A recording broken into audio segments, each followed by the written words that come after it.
J'espère que vous allez bien, j'espère que vous vous portez bien. Cela fait plusieurs semaines que nous enquêtons sur un sujet très sensible, qui nous a demandé beaucoup de temps. Je vous dis la vérité, il nous a même pris beaucoup de temps, parce qu'il était important pour nous de faire une enquête objective et neutre, et de ne pas privilégier une partie au détriment d'une autre, parce que ce sujet n'a pas beaucoup d'enjeux financiers, mais il a beaucoup d'enjeux politiques. Il s'agit du marché des visas Schengen pour la France. Vous savez, les Algériens et les Algériens sont parmi les 4 ou 5 gros demandeurs de visas Schengen pour la France. Nous avons, les chiffres de 2023 disent que presque 300 000 Algériens ont demandé le visa pour la France et 200 000 et quelques ont obtenu, près de 200 000 et quelques poussières ont obtenu le visa pour la France. Les Algériens et les Algériens adorent voyager, notamment la France est la première destination. Les visas Schengen en Algérie, pratiquement 400 000 et quelques. La France représente à elle seule entre 55 jusqu'à même 60%. Ça varie d'une année à une autre du nombre de demandes de visas Schengen depuis le territoire formulées ou déposées par les demandeurs algériens. Et en Algérie, ces dernières années, quand on veut déposer le visa pour aller en France, on passe par des opérateurs privés, on les appelle des opérateurs d'externalisation de traitement des demandes de visa. Depuis plusieurs années, on ne va plus au consulat de France, ou dans les services de consulat de France, dans les services consulaires des différents consulats de France en Algérie, pour déposer sa demande de visa Schengen pour la France. On s'adresse à ce qu'on appelle les TLS, les VFS, TLS Contact, VFS Global, qui sont devenus ultra connus en Algérie.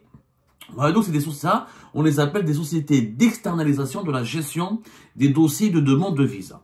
Alors, en Algérie, il n'y aura plus de TLS, il n'y aura plus de VFS Global à partir d'avril 2025. À partir du 7 avril, plus exactement 2025, bye bye VFS Global, bye bye TLS Contact, il y aura un nouveau organisme, une nouvelle société, plus exactement, qui chargera de l'accueil, du recueil du dossier, du traitement des dossiers de visa, de demande de visa Schengen pour la France, qui seront déposés par les voyageurs algériens.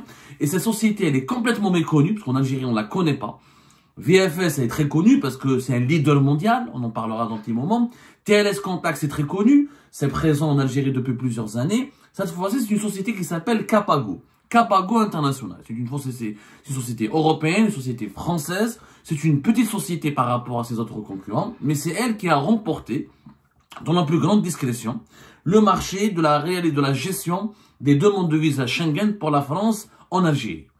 Et les nouveaux centres Capago internationaux, alors d'après nos investigations, il y aura 4 centres, Alger, Constantine, Annaba et Oran. Alors qu'auparavant, il y avait 3 centres. Cette fois-ci, il y aura un 4e centre à Constantine. C'est Capago International qui va gérer ces centres, qui va accueillir les demandeurs algériens qui vont déposer un visa pour la France et qui va traiter ces demandes et qui va les transmettre au consulat. Je rappelle des précisions très importantes. Je vais essayer de faire le maximum de pédagogie dans ce dossier pour que nos compatriotes comprennent. Comme VFS Global ou comme on appelle ça, TLS Contact, le Capago, c'est un opérateur d'externalisation. Il recueille les demandes, il traite les dossiers, il traite pas les dossiers dans le sens, il ne donne pas de réponse. Ce n'est pas lui, c'est pas cette société qui va donner la réponse concernant l'obtention du visa. Non, elle transmet uniquement les dossiers, elle gère les dossiers, elle s'occupe de l'accueil, elle s'occupe du recueil des documents, elle vérifie si le dossier, il n'y a aucune pièce qui manque, elle regroupe les dossiers et elle les transmet de façon sécurisée au service consulaire de l'ambassade de France qui vont eux-mêmes, c'est eux qui sont les seuls qui vont juger de l'obtention ou de non du visa Schengen pour les demandeurs algériens. Alors Capago International, elle est méconnue. L'attribution de ce marché, évaluée selon nos investigations à une douzaine de millions d'euros, a suscité beaucoup d'interrogations, suscité des suspicions et suscité des doutes. On a commencé, beaucoup de sources nous ont contactés pour nous dire, et nous on a contacté beaucoup de sources aussi pour comprendre pourquoi VFS Global est parti, pourquoi pas TLS et pourquoi une petite société comme Capago. Les interrogations sont légitimes et beaucoup de doutes ont été exprimés sur les partenaires ou les amis de Capago International en Algérie et beaucoup ont douté de la légalité ou ont soulevé des questions sur certaines pratiques douteuses qu'on pourrait qualifier d'illégales. En tout cas, beaucoup de sources ont pensé légitimement, parce que voilà, c'est une nouvelle société qui vient d'arriver en Algérie, qui est derrière sa société. Pourquoi Capago et pas les autres qui sont des sociétés plus importantes qu'elle? En tout cas, beaucoup ont pensé ou ont estimé qu'il y avait un montage financier, économique et politique opaque qui permettrait à Pacapago de s'emparer du marché algérien, encore une fois, qui est parmi les 5 ou 6 plus grands demandeurs de visa Schengen pour la France au monde et parmi les 10 plus grands demandeurs de visa Schengen tout court pour l'Europe. C'est un marché stratégique. En 2023, les premiers demandeurs de visa Schengen ont été les Chinois, les Indiens et les Marocains, ensuite nous les Algériens. Alors, quelques précisions historiques ça s'impose avant d'entrer dans le vif du sujet de notre enquête. Il faut savoir que le visa entre la France et l'Algérie a été imposé en 1986. Avant 1986, il n'y avait pas de visa. Les Algériens pouvaient aller en France le plus normalement du monde. 1986 jusqu'aux années 90, c'était les consulats de France qui recevaient les demandeurs, qui prenaient les dossiers et qui étudiaient les dossiers et qui donnaient leurs réponses aux demandes de visa. D'ailleurs, vous rappelez-vous, on faisait les queues devant les consulats d'Algérie, devant les consulats de France en Algérie, que ce soit à Oran ou à Alger ou à Annaba, de façon sempiternelle. Le début des années 2000 même, ou les années 90, il y a des Algériens et des Algériens qui dormaient carrément à côté du consulat de France pour pouvoir avoir une place, faire la queue et obtenir et déposer le dossier et espérer obtenir le visa pour venir en France. Pour diverses raisons, beaucoup prennent le visa pour s'installer et ne plus revenir, et d'autres pour aller se soigner, pour aller commercer, ou pour aller rendre des visites à des familles ou à des parents établis en France. En 2012, les années 90, ça a été terrible. Les restrictions au visa ont commencé dans les années 90. La France a limité, a réduit pratiquement le nombre d'obtention, le nombre de délivrances des visas Schengen, le nombre mais il n'y avait pas de visa Schengen dans les années 90, c'était juste après. En tout cas, début des années 90, il n'y avait pas ça. Le nombre de visas pour la France a été limité de 30 à 50% en moyenne durant la décennie noire. Ensuite, en 2012, il y a eu la diplomatie française, le ministère français des Affaires étrangères, le Quai d'Orsay, a eu l'idée de décentraliser la gestion et le traitement des demandes de visa Schengen pour la France. C'est-à-dire, le Quai d'Orsay, il a estimé qu'il faut décentraliser, que les consulats ne pourront pas gérer un nombre important de demandeurs, qu'il y a beaucoup de demandeurs de visa pour la France. La France est une puissance mondiale, touristique, qui attire des millions de personnes à travers le monde, et beaucoup de ces pays et beaucoup de ces touristes mondiaux qui viennent en France doivent passer par le visa, par le processus d'une demande de visa. Donc, comme pour éviter les queues, les débandades, les débordements, la bureaucratie, l'anarchie, les lenteurs de traitement, la France a choisi de recourir à ce qu'on appelle des sociétés d'externalisation de la gestion des demandes de visa. Il y en a les sociétés sont très connues dans le monde, elles ne sont pas nombreuses, c'est un savoir-faire, c'est une expertise très particulière et ils sont pratiquement quatre dans le monde. C'est VFS Global, TLS Contact, BLS ou Alou Capago qui sont les quatrièmes. Alors le leader mondial c'est VFS Global. VFS Global c'est ultra connu. Les Algériens et les Algériens le connaissent, puisque VFS Global est présent dans 153 pays. Il a 3400 centres à travers le monde. Il y a un chiffre d'affaires annuel qui dépasse les 3 milliards d'euros. C'est le numéro 1 mondial. Mais chez avec la France, VFS, on le retrouve avec le Canada, on le retrouve avec l'Allemagne, les Pays-Bas, l'Italie. Beaucoup de grands pays occidentaux et européens, et même non européens, utilisent VFS, qui est une société indienne à la base. C'est des Indiens à la base. Et dominé par des capitaux indiens, et c'est eux qui sont leaders mondiaux de ce marché de l'externalisation des traitements et du recueil des demandes de visa pour les pays européens, notamment pour les pays occidentaux.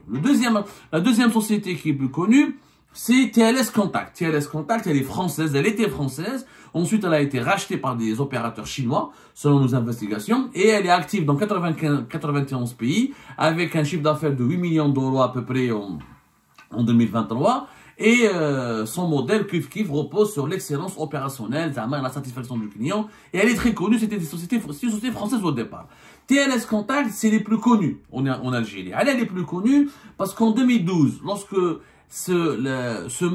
lorsque l'externalisation de la gestion des dossiers de demande de visa a été introduit en Algérie, c'était TLS Contact qui ont commencé à le gérer. À Oran, à Alger et à Annaba. Sauf que on en parle très peu. Vers 2016 et 2015, il y a eu beaucoup de scandales de corruption.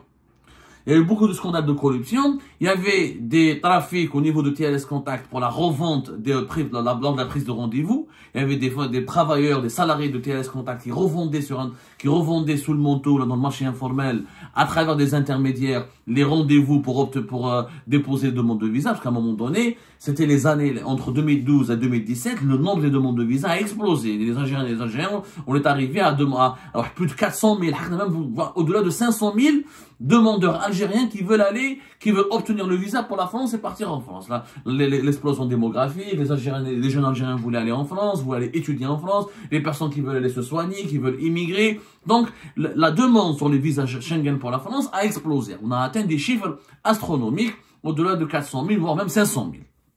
Donc, il y avait du trafic, TLS Contact, on revendait les rendez-vous, il y avait même un scandale de corruption, il y avait même une enquête qui avait été menée entre 2016 et 2017 par les services de sécurité algériens, qui a mené à l'arrestation de plusieurs membres travailleurs, de plusieurs salariés de TLS Contact, et même des fonctionnaires, des travailleurs, au niveau des services du consulat de France à Alger. Il y avait des personnes qui ont été arrêtées, qui travaillaient pour le consulat de France, qui touchaient de l'argent, qui touchaient des pots de vin, pour ramener ou pour donner des visas pour la France en contrepartie de ces pots de vin.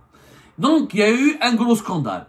Pas beaucoup de médias algériens en ont parlé. Moi, à l'époque, j'en avais parlé parce que c'était 2017. 2017, c'était l'année de la création d'Algérie Park d'ailleurs. Et en 2017, les autorités françaises étaient obligées de relancer un autre appel d'offres pour remplacer TLS Contact. Parce que c'était catastrophique. Le scandale est devenu des arrestations, de la corruption, des dénonciations, la revente de rendez-vous pour les prises de rendez-vous pour le dépôt de dossier de demande de visa, des visas qui sont obtenus suivant de la corruption en payant des pots de vin. Les autorités françaises étaient obligées de réagir. Dès le nouvel appel d'offres, ils ont enlevé TLS Contact du centre du pays et l'ont donné au leader mondial VFS Global. VFS Global, à l'époque, il a pris uniquement Alger. Pourquoi Alger? Ils ont gardé TLS Contact à Oran et à Annaba parce que les autorités françaises voulaient faire cette procédure en urgence. Ils ne pouvaient pas remplacer parce que pour remplacer un opérateur par un autre, il faut que le nouvel opérateur choisisse il faut un processus de transition, et ensuite il faut des nouveaux centres de traitement de visa, il faut d'autres cahiers de charges, il faut signer d'autres contrats. Ça prenait beaucoup de temps pour remplacer intégralement TLS Contact. Donc ce qui a été décidé, c'est de remplacer juste le centre à Alger, le centre de traitement et d'accueil des demandeurs et de recueil des demandes et d'accueil des demandeurs de visa français de visa Schengen pour la France à Alger. Pourquoi Alger c'est important? Parce que c'est le centre, c'est la région où il y a le plus de demandes, puisque la Kabylie, toute la Kabylie dépend. Là où il y a Tizi Ouzou, Boumerdej jusqu'à Bdjaya, tous les demandeurs de visa kabyles pour la France viennent à Alger. Et nous avons, au cours de notre enquête, démontré que 70% des demandes de visa pour la France qui sont déposées à Alger viennent de personnes qui habitent ou là qui sont géographiquement situées en Kabylie. C'est les Kabyles qui voyagent le plus parmi les Algériens et les Algériens vers la France. Donc, le centre de traitement des demandes de visa à Alger était stratégique. Ils l'ont enlevé à TLS, ils l'ont donné à VFS Global. À l'époque, en 2017, il y avait des soumissions, etc. Kapago, ils ont soumissionné comme on appelle ça, comme leurs concurrents. Mais c'est VFS qui avait été choisi parce que leader mondial, et ils ont de l'expérience, ils ont de l'expertise. Et à l'époque, VFS était partenaire d'un homme d'affaires algérien qui n'était pas connu. On avait parlé à Navi Algérie Pass. Il s'appelle Reda Ben Younes. Reda Ben Younes, c'est la famille Ben Younes. Reda Ben Younes, c'était le neveu d'un ancien ministre algérien. Et son père était Daniel Ben Younes. Il était très connu dans les agences de voyage, Soleil Voyage, Soleil Tour. Il était partenaire avec une compagnie aérienne portugaise. Il avait beaucoup d'affaires dans le domaine, dans le secteur du voyage. Son père, c'était un sénateur, un personnage historique de la guerre de l'indépendance. On l'appelait Mohamed Akli Ben Younes, mais lui, son surnom, c'était Daniel Ben Younes. Donc, en 2017, il a obtenu il était le partenaire de VFS, dans le cadre de la réglementation du 51-49. Donc, VFS avait choisi Reda Ben Younes. Ça restait comme ça jusqu'à, Reda Ben Younes, encore une fois, il est extrêmement peu connu. Juste, il a un lien de parenté avec l'ancien ministre Amara Ben Younes, qui est très connu, qui était ministre du Développement industriel, ministre du Commerce à un moment donné, qui était l'un des partisans de Abdelaziz Bouteflika et l'un des animateurs de sa campagne pour le 4e mandat. Rappelez-vous. Bon, mais c'est pas l'état Benyounès qui nous importe. L'enquête, on poursuivons notre enquête. Voilà. Donc, en 2023, septembre 2023, le Quai d'Orsay, tout se passe à Paris. Le ministère français des Affaires étrangères prépare un nouvel appel d'offres. Un nouvel appel d'offres pour le marché des visas en Algérie. Tout ça est géré par la France. C'est-à-dire que les autorités algériennes ne gèrent rien. Faut bien se mettre ça dans sa tête. Les soumissionnaires, l'appel d'offres a été préparé en septembre 2023. Les soumissionnaires se sont manifestés en juin 2024. Et pour le marché algérien, toujours les 4 grandes, les plus connus, on va dire mastodontes, les géants du secteur de l'externalisation de la gestion des demandes de visa ont participé ou ont candidaté à ce marché. On a eu VFS Global, TLS Contact, qui étaient des Français qui sont devenus majoritairement chinois. Et BLS, c'est une entreprise beaucoup moins connue, mais elle est connue mondialement par la gestion des demandes de visa pour l'Espagne. C'est eux l'opérateur qui gère toutes les demandes de visa pour l'Espagne. D'ailleurs, en Algérie, on les connaît pour cela. Ça s'appelle BLS.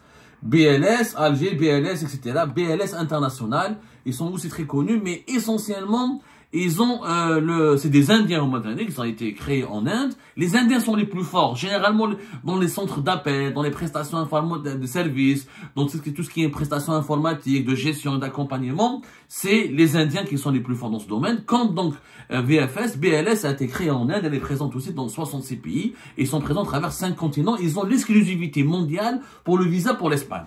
Le gouvernement espagnol ne travaille qu'avec BLS. Donc BLS, ils ont candidaté aussi dans l'espoir de remporter le marché des visas français en Algérie. Il a été choisi et le 4e, c'est un petit opérateur qui s'appelle Capago. Capago Ado, effectivement, ils sont présents dans une douzaine de pays. En 2022, en tout cas, ils étaient présents dans une douzaine de pays. Ils ont remporté récemment des marchés dans les pays du Golfe, comme le Koweït exactement, ou là dans certains pays de l'Afrique subsaharienne, comme la Côte d'Ivoire. Mais c'est une petite société, il faut le reconnaître, c'est une très petite société par rapport à VFS, à BLS et à TLS Contact. Leur chiffre d'affaires en 2022, nous avons vérifié, il était de quelques 6 à 7 millions d'euros. Et leur effectif, ils ont des effectifs assez faibles. À la surprise générale, ça a été une surprise, effectivement, pour les observateurs de ce marché, à la surprise générale, c'est Capago qui a remporté le marché. Ça a été décidé le 30 octobre 2024. Pour le marché, encore une fois, est évalué à une douzaine de millions d'euros. Il faut savoir comment ça marche à les opérateurs d'externalisation. Sur chaque demande de visa déposée par un demandeur algérien, je dis bien sur chaque demande de visa déposée par un demandeur algérien, ils prennent 5% du montant. 5%. C'est-à-dire que dans les frais de visa qui sont payés par les demandeurs algériens, 5%, je dis bien 5%, sont dépensés et sont prélevés ou finissent dans les caisses de cet opérateur d'externalisation des dossiers de visa, de traitement des dossiers de visa. Le reste de l'argent part dans les caisses du consulat. C'est pour ça que c'est un business qui est prospère, puisqu'il y a beaucoup de demandeurs de visa pour la France et de demandeurs de visa Schengen tout court. Les opérateurs d'externalisation gagnent beaucoup d'argent, comme les géants VFS ou la TLS ou la BLS. Donc, Capago, à la surprise générale, prennent le marché algérien. Et tout le problème a commencé comme ça. Les gens ont commencé à s'interroger. Pourquoi Capago, qui est une petite société, par rapport à VFS, etc. D'après on s'est approché de ces personnes qui sont de cette Capago International. Capago International en Algérie, contrairement à VFS, ils n'ont pas de partenaire. D'après nos vérifications, ils ont choisi un homme d'affaires algérien qui s'appelle Lies Boudief, qui est un jeune homme d'affaires algérien, qui est méconnu du grand public, qui n'est pas très connu.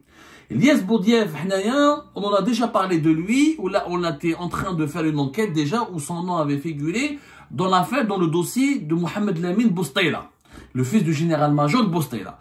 Et nous étions en train de vérifier, parce que le fils de Boustaila a parlé de lui dans pas mal de documents, dans pas mal de transactions et dans pas mal de ses opérations financières, et on était déjà en train d'enquêter sur les relations entre Lies Boudief et Mohamed Lamine Boustaila. Soudain, son nom apparaît, des sources nous ont communiqué grâce à des sources bien informées et proches de ce dossier des visas, nous ont confirmé que c'était lui le partenaire de Capago International en Algérie. Ça a donc légitimement renforcé nos doutes et nos suspicions. Nous avons décidé de manière la plus professionnelle d'enquêter. On s'est approché de Capago International et de l'entourage de Diaz Boudiaf, qui est un homme d'affaires jeune, dans la quarantaine. Il est connu dans le domaine de la pharmaceutique et dans le domaine de l'agroalimentaire. Il a des sociétés dans la pharma et dans le domaine agroalimentaire. Son principale société en Algérie s'appelle Islay Holding. C'est pas un milliardaire connu, c'est pas Ali Haddad, des Koninev, Rabrab. C'est un homme d'affaires de taille moyenne, un jeune homme d'affaires, Donc, des interrogations ont été soulevées. Comment le jeune homme d'affaires devient partenaire d'une société française encore très petite, jeune, par rapport aux géants mondiaux qui sont VFS et BLS ou la TLS Contact, et comment ils arrivent à obtenir, comment ils ont arrivé ou ils ont réussi à obtenir tout le marché algérien. Là, nous avons enquêté. Au départ, ce que nous avons trouvé, c'est que ce qui a attiré notre attention, c'est qu'au moment où le patron de Islay Holding, l'homme d'affaires algérien Diaz Boudiaf, est devenu partenaire de Capago International pour le marché des visas français en Algérie, il a créé une société en France qui s'appelle Bilvest. C'est une société française qui a été créée en juin, fin juin, le 29 juin 2024, et qui a été mise en place au lendemain pratiquement de l'obtention du marché par Capago International du marché des visas en Algérie. Donc, Diaz Boudiaf est le seul bénéficiaire effectif de cette société Bilvest. Il dispose d'un code d'activité identique à celui de Capago, c'est-à-dire qu'il veut se spécialiser dans le traitement des dossiers de visa pour des autorités consulaires ou pour un État étranger. Et il y avait des doutes. Est-ce que cette société française de Bilvest ne serait pas utilisée pour permettre de facturer des prestations fictives à Capago ou là pour contourner la législation algérienne sur les transferts des capitaux à l'étranger? Est-ce qu'il ne s'agirait pas de manœuvres qui ont été mises en place pour favoriser l'évasion fiscale vers des comptes en devises installés ou établis à l'étranger? C'était ça le point de départ de notre enquête. Pourquoi Capago, un petit opérateur par rapport aux géants, et pourquoi choisir un homme d'affaires qui n'est pas connu, qui est jeune, qui n'a pas de grosse fortune, même s'il paraît ambitieux selon son entourage, et pourquoi cet homme d'affaires algérien a choisi de créer une société française qui s'appelle Bilvest au même temps de l'installation et du déploiement de Capago International en Algérie. Alors, au cours de notre enquête, nous avons trouvé les réponses suivantes. Les réponses suivantes, c'est que du côté de l'entourage de Capago et de Diaz Boudiaf, il n'y a pas de société qui a été créée en Algérie. Contrairement à VFS, ils étaient associés avec l'État Ben Younes, l'homme d'affaires algérien l'État Ben Younes. Ensuite, en août 2024, VFS a racheté les parts de l'État Ben Younes. C'est-à-dire que dès qu'apparemment que VFS, pour se préparer au nouvel appel d'offres international qui sera lancé par le Quai d'Orsay, le ministère français des Affaires étrangères, il y a eu un changement au niveau de l'actionnariat. En août 2024, il a revendu, donc VFS était actionnaire unique de leur filiale algérienne. Parce qu'il n'y a plus d'obligation dans la loi 5149 qui a été imposée par la loi de finances 2017. Capago en Algérie n'ont pas créé une co-société avec un partenaire algérien. Selon les sources les plus proches de Capago International et de l'homme d'affaires Diaz Boudiaf, il y a une société 100% gérée par Capago International. Elle est 100% algérienne. Et cette société, c'est elle qui va introduire les fonds nécessaires pour gérer les 4 centres de traitement et de traitement des demandes de visa et pour gérer convenablement le marché ou pour s'occuper de l'externalisation de la gestion des visas pour la France au profit des consulats français en Algérie. Cette société sera 100% de capitaux détenus par Capago et Diaz Boudiaf ne détiendrait aucune action, aucune part. Donc, comment va faire Capago? Puisqu'il n'y a pas d'obligation de 51-49, Capago aurait fait le choix, donc, de débourser elle-même. Ils ont introduit 7,5 millions d'euros. Ensuite, ils vont introduire, d'après nos investigations, 2 millions et quelques. Et c'est Capago qui va recruter les 511 salariés qui seront déployés au niveau des 4 futurs sites de traitement des dossiers de visa qui sont Alger, Oran, Annaba et Constantine. Et c'est Capago qui va tout gérer toute seule, sans partenaire algérien. Sauf que ce que nous avons découvert, c'est que M. Lies Boudiaf, l'homme d'affaires algérien, il a un mandat de représentation. Il a un mandat de représentation. C'est qu'il est leur partenaire, mais il n'est pas leur partenaire dans les papiers. Il n'a pas créé de société avec eux. Il est juste leur représentant exclusif. Qu'est-ce qui a été fait? C'est M. Lies, l'homme d'affaires algérien, c'est lui qui a avancé l'argent pour permettre à Capago International de louer et de préparer ses sites. En réalité, Capago International, pour le moment, tout a été fait en Algérie à travers Lies Boudiaf. C'est lui qui l'aura loué, il aura avancé, selon nos investigations, 300 millions de dinars. Et c'est lui qui a choisi les 4 sites, à Oran, à Alger, à Annaba et Constantine. C'est lui qui s'occupera ensuite de la gestion des parkings, de la gestion de la restauration sur place, parce qu'apparemment, Capago International ne veut pas faire comme VFS Global et comme TLS Contact. Ils veulent faire des centres de traitement des dossiers de visa qui soient modernes, confortables, bien équipés et nickel. Selon leurs ambitions, selon ce que nous avons pu découvrir au cours de notre enquête. Hein. Apparemment, ça sera différent. Après, il faudra voir. Moi, j'ai pas vu encore une fois de mes yeux. Mais, ce qui est étrange, et ce qui est nouveau, et ce qui est à la fois peut susciter à la fois des doutes, comme de l'admiration, c'est que l'admiration entre sens mais c'est-à-dire certaines personnes peuvent trouver ce montage obscur, d'autres peuvent le trouver génial. Non, on est en train de poursuivre notre enquête, et on poursuivra notre enquête et on essaiera d'aboutir à des réponses concrètes à la fin de l'enquête. On n'a pas encore fini notre enquête, pas tout à fait sincère avec vous. Parce que le sujet il est sensible, le visa Schengen, et le dossier il est un peu particulier. Lies Boudiaf, l'homme d'affaires algérien, il a avancé de l'argent à Capago, et c'est lui qui a choisi les 4 sites, c'est lui qui a payé la location, et elle va le rembourser ensuite, la société France Capago International, elle va le rembourser, ensuite il sera leur partenaire, c'est-à-dire c'est lui qui va gérer le ménage, l'entretien des sites, la sécurité, le parking, comme ça Capago International va se consacrer uniquement à la gestion des salariés et à la gestion des dossiers et au traitement des dossiers, à leur transfert vers les consulats de France en Algérie. Voilà le partenariat qui a été signé. Il n'y a pas d'acte selon l'entourage de Lies Boudiaf et selon l'entourage de Capago International. Il n'y a pas eu de société qui a été commune, qui a été créée entre Lies Boudiaf et Capago. Capago seront tout seuls, ils n'auront pas de partenaire algérien. Ils n'ont pas envie apparemment d'avoir un partenaire algérien. Ils se sont appuyés sur un partenariat différent qui est leur représentant exclusif en Algérie, Lies Boudiaf. Et Lies Boudiaf n'utilise pas une société. La société Bilvest, elle n'est pas liée contractuellement à Capago. Il n'y aurait pas eu, selon l'entourage de Lies Boudiaf, il n'y a pas de lien contractuel ni de lien financier direct entre Capago et Bilvest, qui est la société de l'homme d'affaires algérien, Lies Boudiaf en France. C'est Lies Boudiaf qui va facturer en tant que personne physique. Il va facturer en tant que personne physique les prestations de location, de restauration, de parking, de sécurité, etc., qui sont nécessaires pour permettre la bonne gestion des centres de traitement des dossiers de visa pour la France en Algérie. Voilà comment ça se présente.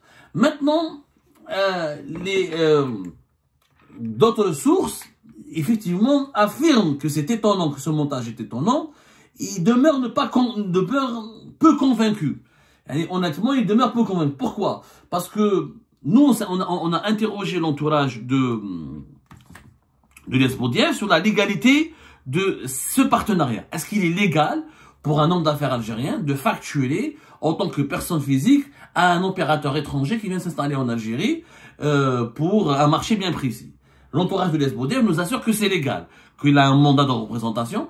Il n'est pas directeur de la filiale algérienne de Capago, il est juste le représentant exclusif et c'est lui qui s'occupe de la facturation des aspects logistiques et des aspects, d'autres aspects, des prestations de services annexes des centres de traitement de visa. Capago veut donc pas uniquement, elle veut bien accueillir les demandeurs algériens et elle veut offrir une certaine prestation de qualité parce que comme apparemment le marché algérien est stratégique, et Capago International, je pense que c'est leur marché le plus important maintenant. Parce que voilà, c'est quand même les quatrièmes, encore une fois, demandeurs de visa pour la France à travers le monde, après les Chinois, les Indiens et les Marocains. Donc pour Capago International, c'est un excellent coup le marché algérien. Donc ils veulent innover. Pour innover, ils ont pris un partenaire algérien qui est une personne physique, qui n'a pas de lien. Dans la vérité, nous n'avons pas trouvé de lien. Mis à part la société Bilvest en France, nous n'avons pas trouvé de lien direct entre Capago et Lies Baudièvre et la société Bilvest, pour être tout à fait sincère. Nous, on s'est interrogé sur la légalité, sur est-ce qu'il y a... D'abord, pourquoi Capago? Alors, quand on a dit pourquoi Capago, on nous a répondu que les autorités françaises ont choisi délibérément Capago parce qu'ils voulaient confier le marché des visas algériens en France à une société française, européenne, et non pas à une société dominée par des capitaux et des intérêts chinois ou indiens. Donc, ça aurait été pour un choix de souveraineté. Voilà l'argument qui nous a été présenté. Maintenant, est-ce que Capago a une capacité opérationnelle importante pour gérer ce dossier? On nous assure que non, alors que les détracteurs de Capago assurent qu'il y a eu un soutien informel. Un soutien informel de la part de qui? On a du mal encore à l'identifier. Ou un soutien informel en Algérie, c'est-à-dire les autorités algériennes auraient fait pression sur les autorités françaises pour permettre à Capago de prendre le marché algérien en exclusivité, ou un soutien informel auprès des autorités françaises. En tout cas, nous sommes en train de mener notre enquête. Au niveau de Capago, on assure, les sources les plus proches de Capago, ils assurent qu'ils ont suffisamment de maturité, ils ont suffisamment de capacité pour être à la hauteur du défi de gérer le marché algérien. Maintenant, oui, il y a des interrogations, les questions auxquelles nous allons répondre bientôt. Est-ce que le mandat exclusif de Lies Baudièvre est légal? L'entourage de Lies Baudièvre assure qu'il est légal. Est-ce que la loi algérienne autorise un homme d'affaires algérien d'avoir l'exclusivité de la représentation? Normalement, moi je suis partagé, parce que par le passé, on avait des représentants exclusifs. Eh ben, Sovac, les grandes sociétés, Volkswagen étaient représentés exclusivement par le Hulme. Des marques d'automobiles, des marques de luxe avaient des représentants exclusifs en Algérie. Moi, je ne crois pas que ce soit illégal, mais nous sommes en train encore d'enquêter. Par contre, le prêt d'argent, le fait que c'est Lies Baudièvre qui a prêté l'argent à Capago, c'est une opération, alors qu'il n'est pas actionnaire, qui n'est pas partenaire dans les statuts, qui n'est pas actionnaire dans les statuts, ni bénéficiaire de cette société. Bon, ça suscite des interrogations de la part de certaines sources. Est-ce que, en plus, comment on peut être mandataire et fournir des prestations de catering, de restauration et de commerce? Ça, c'est des questions qui demeurent. En tout cas, le changement le départ de VFS et de TLS en Algérie, l'arrivée de Capago a bousculé des habitudes. On s'attendait pas. Personne ne s'attendait au départ que la France, que les autorités françaises choisissent VFS ou ne choisissent pas VFS ou TLS et jettent leur dévolu sur Capago. Donc ça a bousculé pas mal de personnes et ça a suscité des interrogations totalement légitimes. Alors, ce qu'on peut vous dire à l'heure actuelle, c'est que voilà les éléments que nous avons pu récupérer et confirmer. C'est qu'il y a effectivement un partenariat entre Capago International et Lies Baudièvre, un homme d'affaires algérien, que ce partenariat n'est pas acté par des papiers, qu'il est juste, ça se passe uniquement, qui va se dérouler, qui va se déployer uniquement à travers un mandat de représentation exclusive, et qu'il n'y a pas d'intérêt financier direct entre l'homme d'affaires algérien et Capago International, puisque Capago International va rémunérer Lies Baudièvre en dinars, qu'il n'y aura pas de transfert de devises à l'étranger. Par contre, à quoi va servir alors cette société Bilvest qui a été créée en France et qui a les mêmes codes d'activité que Capago? Selon l'entourage de Lies Baudièvre, cette société a pour ambition plus tard de développer ou là de s'intéresser à des marchés de l'externalisation de demande des visas en Europe. Voilà la réponse qui nous a été fournie. Voilà ce qu'on peut vous dire sur cette enquête que nous menons actuellement. C'est un secteur sensible, les visas, vous savez très bien, hautement politique, avant même qu'il soit, parce que les intérêts financiers ne sont pas énormes, une douzaine de millions d'euros. C'est d'abord hautement politique. Le premier centre de Capago International à Algérie sera inauguré le 7 avril 2025. D'ici là, nous poursuivons notre enquête et nous essaierons de trouver des réponses très précises à toutes nos interrogations, toujours en toute objectivité, en toute neutralité. Nous, ce qu'on veut, c'est l'intérêt général de notre pays et la vérité, rien que la vérité des faits.